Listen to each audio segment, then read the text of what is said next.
Hi students, welcome to Simmas classes. Logics la premises ku inference rule apply பண்ணி ஒரு ப்ராப்ளத்தை எப்படி போடுறதுன்றதை இங்க ஒரு எக்ஸாம்பிள்ல பார்க்க போறோம். இதான் question. Show that P conditional Q conditional negation R P R J and S implies J and S.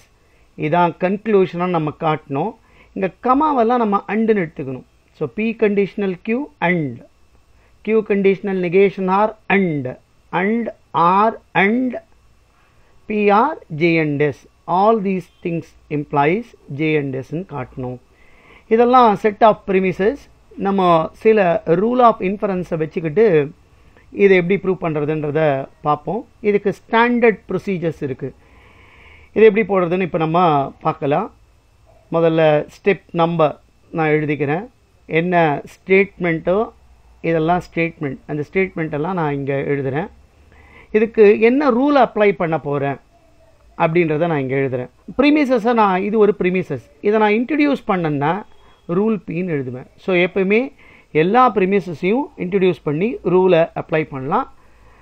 ப்ரிமிசஸை நான் எங்கே வேணாலும் இன்ட்ரடியூஸ் பண்ணலாம். நடுவில் எனக்கு ஏதாவது ஃபார்முலா தேவைப்பட்டு நான் இதையே சிம்பிளிஃபை பண்ணுறதுனாலும் பண்ணிக்கலாம். இப்போ இது எப்படி போடுறதுன்னு பார்ப்போம். ஃபஸ்ட்டு ஸ்டெப் இதை நான் இன்ட்ரடியூஸ் பண்ணுறேன். P conditional Q rule P. So இதை ஒன்றும் வச்சுக்கிட்டு நான் ஸ்ட்ரெயிட்டாக எதுவும் பண்ணலை, அதனால் அடுத்த ப்ரிமிசஸையும் யூஸ் பண்ணுறேன். So Q conditional negation R, this is rule P. இப்போ நான் என்ன பண்ண போகிறேன்னா 1 and 2 அப்ளை பண்ணுறேன்.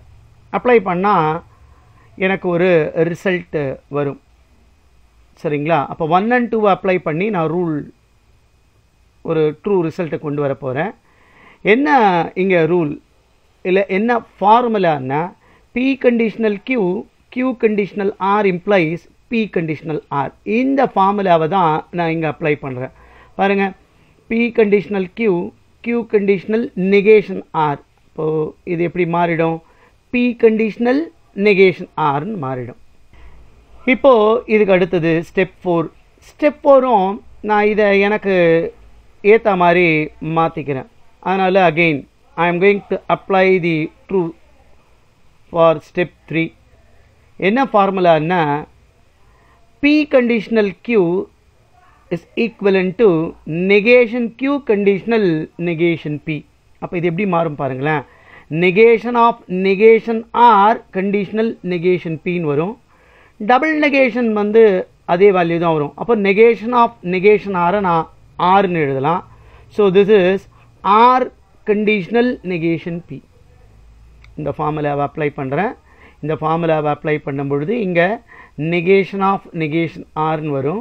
டபுள் நெகேஷன் ஆராக மாறிடும். இப்போ 5th நான் இந்த ப்ரிமிசஸை இப்போ இன்ட்ரடியூஸ் பண்ணிக்கிறேன். Rule P.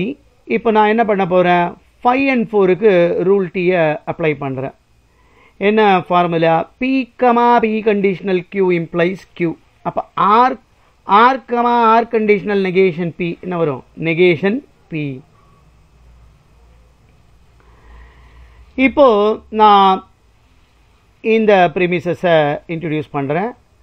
PR J and S rule P. இப்போ இதுக்கு நான் ஒரு ஃபார்முலாவை அப்ளை பண்ண போகிறேன். ஸோ ரூல் T 8th ஸ்டெப்பில் என்ன ஃபார்முலான்னா நமக்கு தெரியும். P conditional Q implies R, this is equivalent to negation P R Q. அதனால் இது இப்படி இருக்குது, நான் இப்படி மாற்றி எழுதிக்கலாம். அப்போ இங்கே ஃபஸ்ட் இதுக்கு என்ன வரணும்னா எனக்கு நெகேஷன் P R Qன்னு இருந்ததுன்னா P கண்டிஷனல் Qன்னு வரும். இங்கே P இருக்கிறதுனால அப்போ நெகேஷன் P கண்டிஷனல் இந்த டேர்ம் வரணும். இப்போ எப்படி வரும்? Negation P conditional J and Sன்னு வரும். இப்போ அகெயின் இப்போ நம்ம பாருங்களேன், 6 and 8க்கு திருப்பியும் ரூலை அப்ளை பண்ணுறோம். 6 and 8க்கு இதே ஃபார்முலா ஆல்ரெடி அப்ளை பண்ணிட்டோம். என்ன formula? P conditional Q implies Q அப்படின்னா negation P conditional J and S என்ன மாறிடும்? J and Sன்னு வரும். இதான் நம்ம காட்டணும், இங்கே காட்டிட்டோம். இதான் ரூல்ஸ் அப்ளை பண்ணி ஒரு ப்ரிமிசஸை ஒரு செட் ஆஃப் ப்ரிமிசஸ்லேருந்து நம்ம எப்படி அப்டைன் பண்ணுறதுன்றதுக்கான எக்ஸாம்பிள் ப்ராப்ளம். இதே மாதிரி மற்ற ப்ராப்ளத்தை பார்க்குறதுக்கு சேனலை சப்ஸ்கிரைப் பண்ணி வாட்ச் பண்ணுங்கள். தேங்க்யூ ஃபார் வாட்சிங்.